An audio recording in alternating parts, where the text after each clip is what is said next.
आज मैं आपको एक कहानी सुनाने जा रही हूँ जिसका शीर्षक है बादशाह की एक अंगूठी। तो चलिए शुरू करते हैं। एक दिन बादशाह अकबर बीरबल के साथ टहल रहे थे। बीरबल के साथ रोज घूमने जाना उनकी आदत थी। एक खेत में होकर गुजरते समय उन्होंने वहाँ एक पुराना कुआं देखा। फिर बादशाह बीरबल से बोले, चलो देखते हैं बीरबल उस कुएं में क्या है। उसके बाद दोनों ही उस कुएं के पास जाकर पहुँचे और उसमें झांकने लगे। वो बहुत ही गहरा कुआं था, लेकिन उस समय वह सूखा हुआ था। बादशाह ने कहा, यह गहरा कुआं कई सालों से बिना उपयोग के पड़ा हुआ है। मुझे नहीं लगता है कि अगर इसमें कोई चीज़ भी डाली जाए तो कभी उससे निकाला जा सकता है। खास तौर पर कुएं के अंदर घुसे बिना उस वस्तु को निकाले जाना बिल्कुल संभव नहीं है।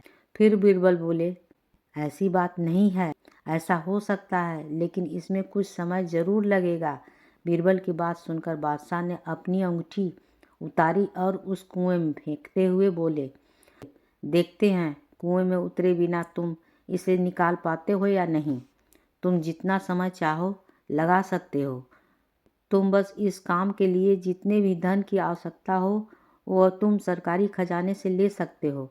यह कहकर वह वापस मुड़ गए और बीरबल ने वापस मुड़ते समय बादशाह की नज़र बचाकर गाय का कुछ गोबर कुएं में डाल दिया।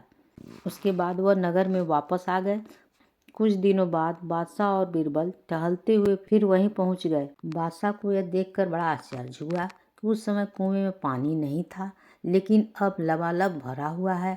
गाय के गोबर का एक टुकड़ा पानी पर तैर रहा था। बादशाह आश्चर्य से बोले, अरे कुएं में पानी कैसे भर गया? बरसात तो अभी हुई नहीं। बीरबल ने जवाब दिया, इसमें पानी मैंने भरवाया है हुजूर। बादशाह ने सवाल किया, आखिर क्यों? इसके जवाब में बीरबल ने वह गोबर का टुकड़ा उठाकर उसे पलटा। उसकी पिछली तरफ अंगूठी थी। वह अंगूठी निकालकर बीरबल ने उसे साफ पानी से धोया और फिर बादशाह को पेश कर दिया। वह बादशाह से बोले, जिस दिन आपने मुझे कुएं में बिना घूसे अंगूठी निकालने को कहा था, उस दिन मैंने यह गोबर ठीक अंगूठी के ऊपर फेंक दिया था। बाद में मैंने इसमें पानी भरवा दिया, जिससे यह गोबर का सूखा हुआ टुकड़ा ऊपर आकर तैरने लगा। बीरबल के इस कारनामे से बादशाह इतने खुश हुए कि उन्होंने वह अंगूठी बीरबल को ही पुरस्कार स्वरूप दे दी। कहानी होती है समाप्त।